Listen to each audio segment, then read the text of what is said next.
Hey everybody, it's Joe, and I'm gonna talk today about some awesome shit. Um, so I did a preview yesterday with the vlog about how I don't really like to use my phone that often. It's one reason why I have an Apple Watch, because the Apple Watch can take phone calls on its own without the phone on your person, and also texts and all that jazz. And what that does is it makes me able to get away from my phone. But let's do a little rewind.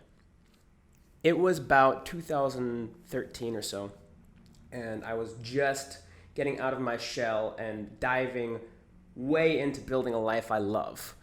I'd been repressed most of my life up to that point because I'd been in this horrible situation. My parents, as you know, got me diagnosed with a bunch of shit I didn't have, and they put me in a bunch of different programs, and in the end, whether it was intended to or not, it was extremely controlling and abusive. And I grew up believing I was completely helpless because I was told over and over and over again I would always be dependent on other people. I was told I had Asperger's, I had autism, I had this, I had that. You will always need other people. You will never be able to function on your own. Now, of course, I've proven that wrong time and time again, but it had a huge effect on me. And at that point, I was in a living skills program for people with Asperger's and autism and who had addiction issues. None of which I had, but all of which I believed I had because I was told by the people closest to me that I did.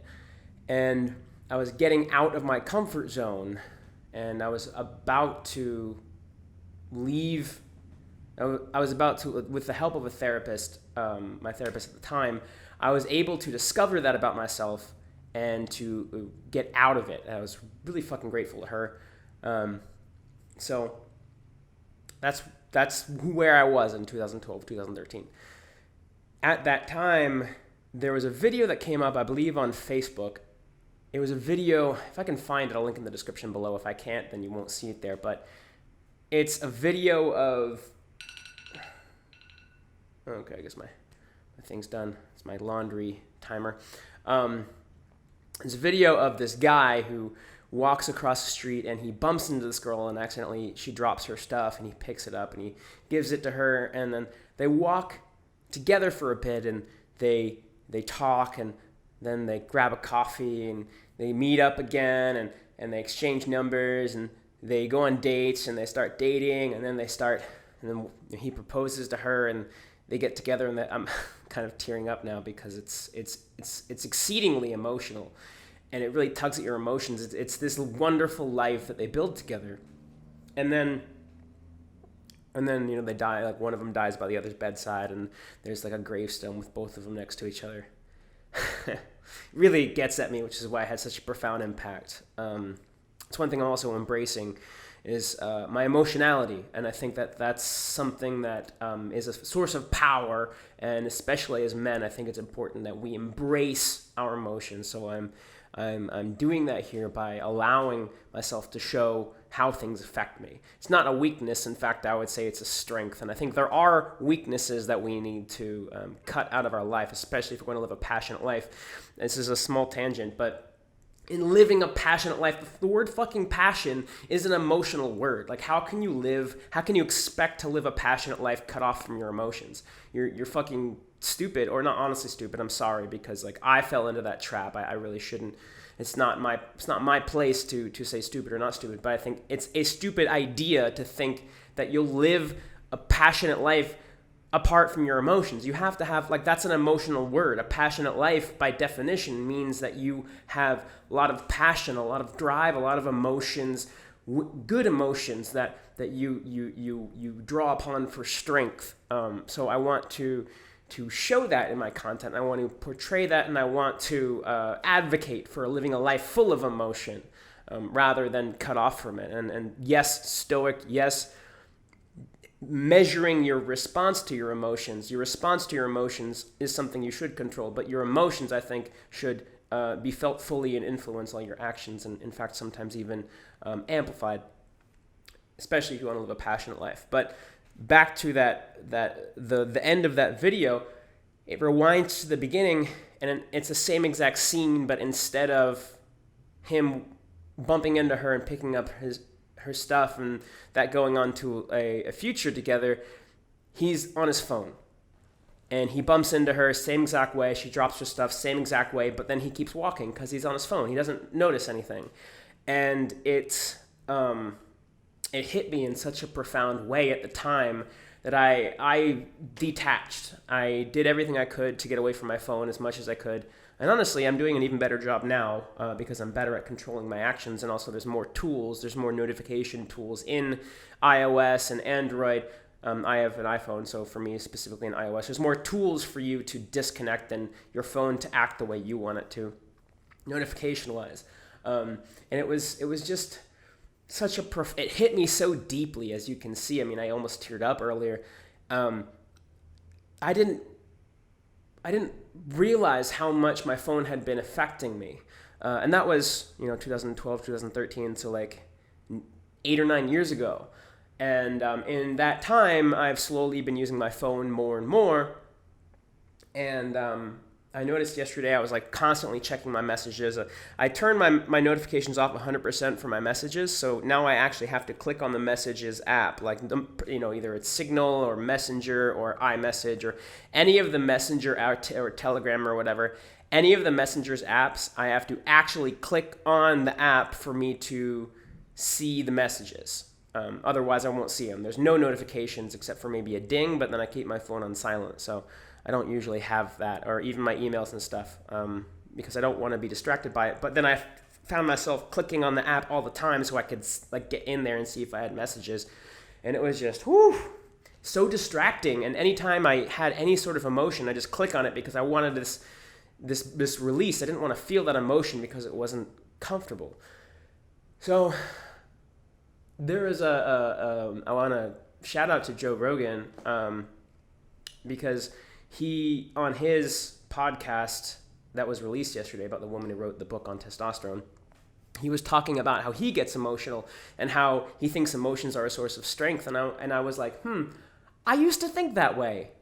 What changed? Like, what changed in my life that I am now a person who's not really in touch with his emotions? I'm not really there for myself. I'm on my phone. Like, I'm not feeling life anymore. And I realized I need to get back to that disconnected place. And I didn't want to just say, hey, like, get off your phone, because everyone says that, and it's right, but I want to go back into the reasons.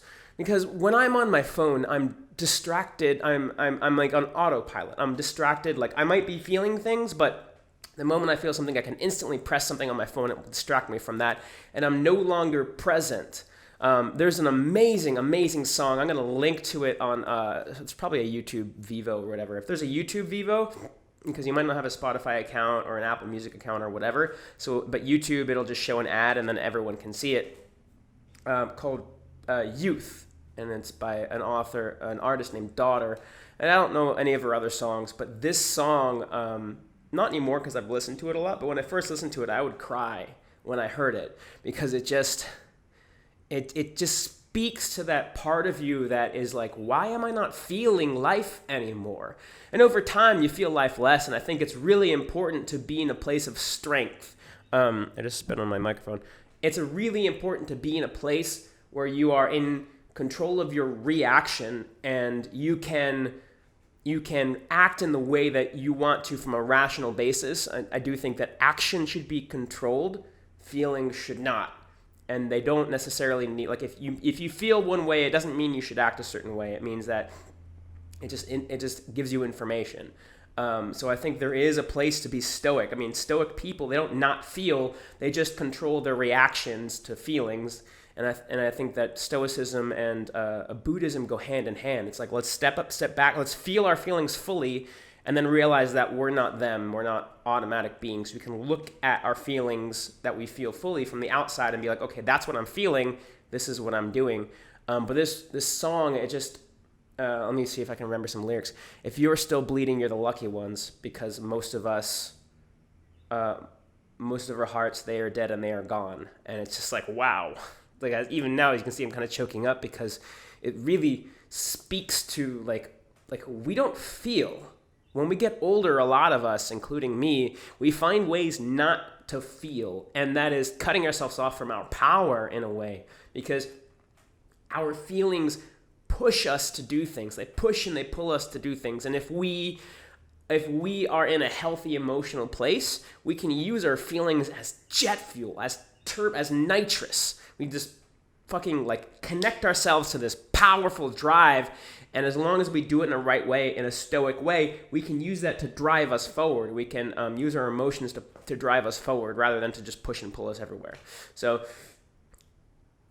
I love that idea, is infusing your life with emotion. I want to talk more about this, because again, like Passion Unchained, I'm here to help you live a passionate life. And it's fucking integral to passion, have an emotional life. Like, passion and emotion, like, it's the same fucking thing.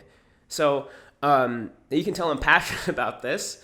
So I wanted to talk about it, especially because it was not even a wake-up call. It was kind of a wake-up call, but like just a return to a way that I thought that I've grown apart. And a lot of that is because I had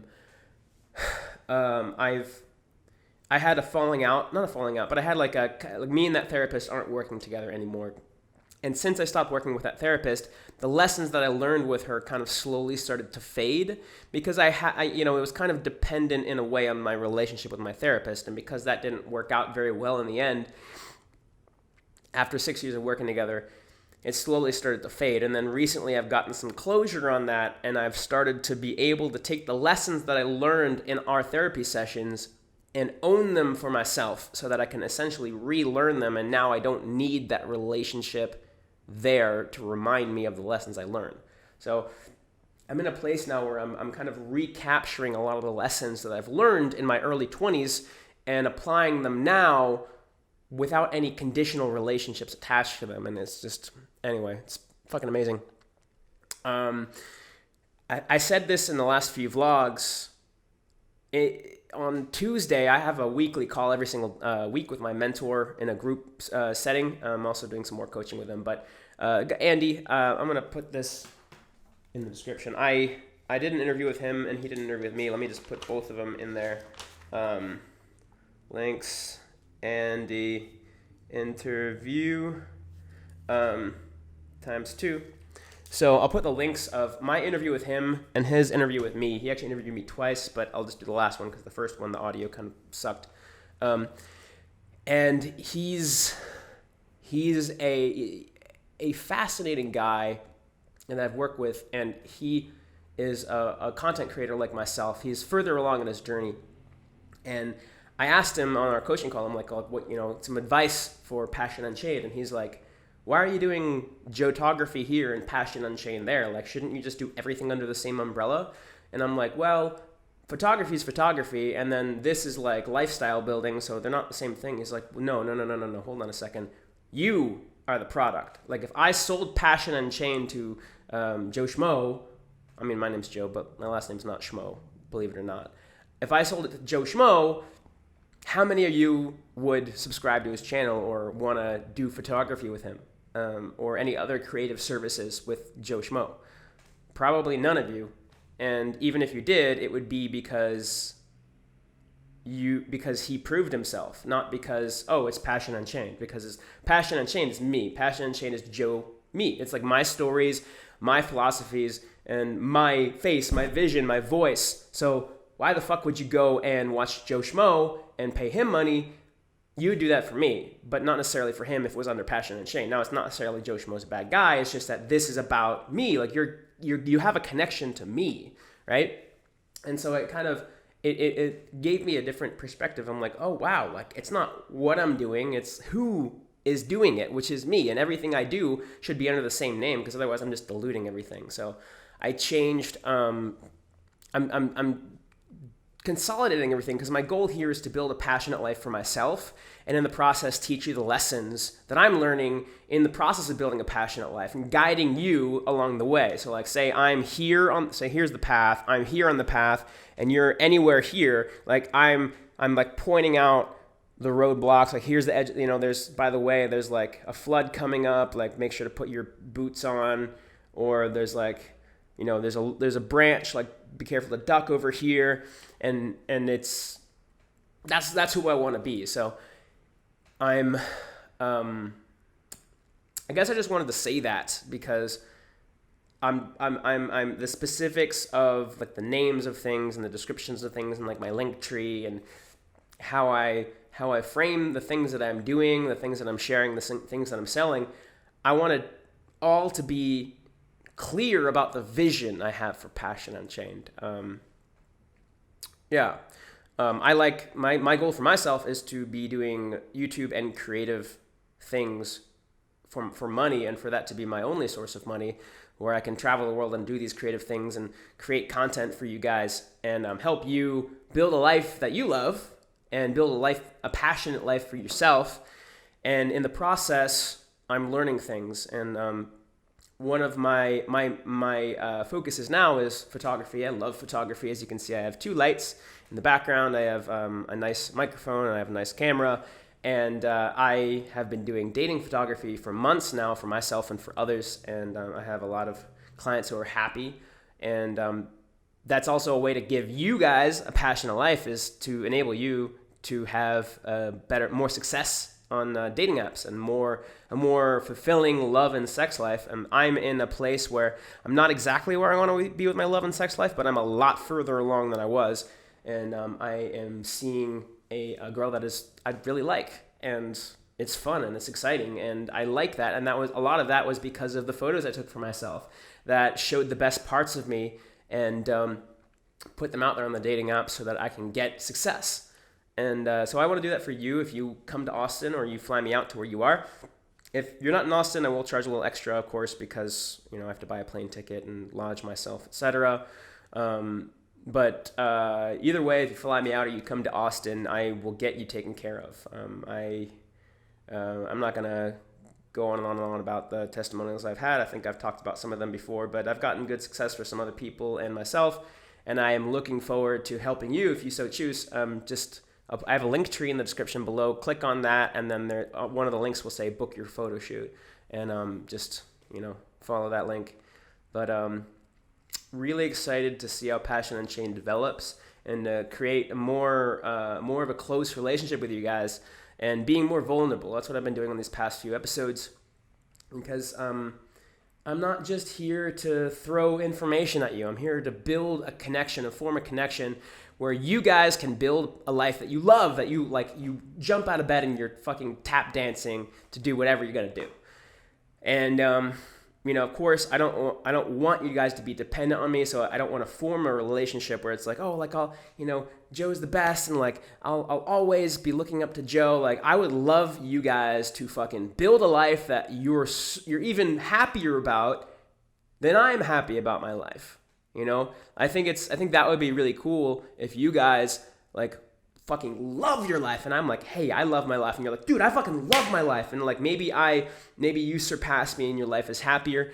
That's fucking awesome. And then until you get there, then look up to me. That's great. If that helps you out, then I'm really glad to be a part of your journey and to guide you and stuff. But I don't want to form a thing where like I think if I was like, hey, always look up to me, then I wouldn't be helping you, because then you would want to like kind of curb your growth so that you don't surpass me. But I think it would be great if you did. So anyway, subscribe if you want to, don't if you don't, and until next time.